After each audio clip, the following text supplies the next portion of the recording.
So you ask yourself, what the heck is Hakka? Well, first and foremost, it's a group of people from China who are also part of the larger Han Chinese ethnic group, which makes up about 90% of the people living in China. But unlike other Chinese groups, the Hakka were not named after the geographic region where they're from. That's because the Hakka were nomadic and moved around a lot, so they never really had one area they could call home.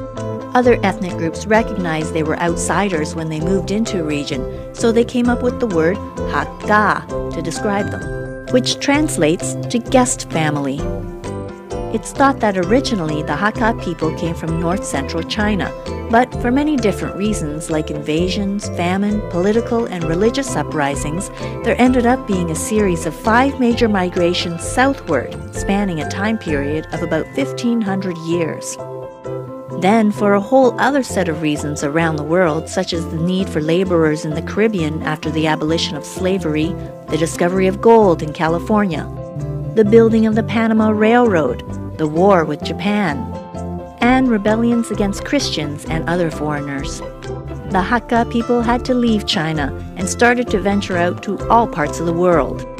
Today, you'll find large concentrations of Hakka people in places like Canada, Taiwan, Jamaica, Malaysia, India, Singapore, the Mauritius, and Peru. The latest estimate is over 80 million Hakka people around the world. Hakka is also the name of a dialect of the Chinese language.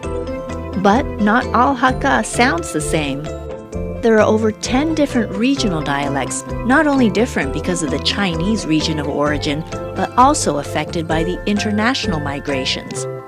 So the Hakka being spoken from one part of China to another might sound completely different, as well as the Hakka being spoken in somewhere like the Mauritius versus Hakka being spoken in Taiwan. But even though the Hakka are all spread out now, they're known to share some general characteristics.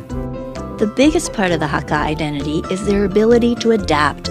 Because they had to move around so much, they learned to adapt to their surroundings, no matter how harsh or foreign the situation. A good example of this can be seen in Hakka food. Today, the cuisine has taken on so many different variations, depending on where the people settled. Traditional Hakka food is known to be heavily salted and fatty because it needed to travel well and keep for a long time. But now these characteristics are combined with the different international flavors of where the Hakka emigrated to. So it's not unusual to have Hakka Chinese food with Indian, Caribbean, or even Creole spices. The Hakka are also a very practical people.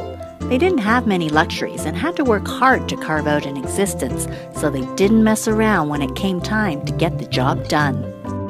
A good example of this is shown in the historical fact that Hakka women didn't follow the traditional Chinese custom of binding their feet. The Hakka women were expected to lend a hand and do manual labor, not just sit around looking pretty. So they could not bind their feet because that would make it impossible to do things like work in the fields. And finally, the Hakka also have a very clannish nature and like to stick together. Other ethnic groups didn't welcome and accept them, so they turned to each other for help.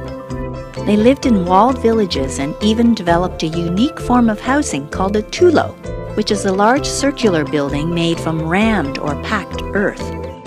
These Hakka villages were strategically built to stand against attack and provided a communal style of living for hundreds of people. So, there you have it, a very brief summary of what the Hakka culture is all about. If you want to find out more about the Hakka culture, and especially its food, come visit me at my website, hakkachinesefood.com.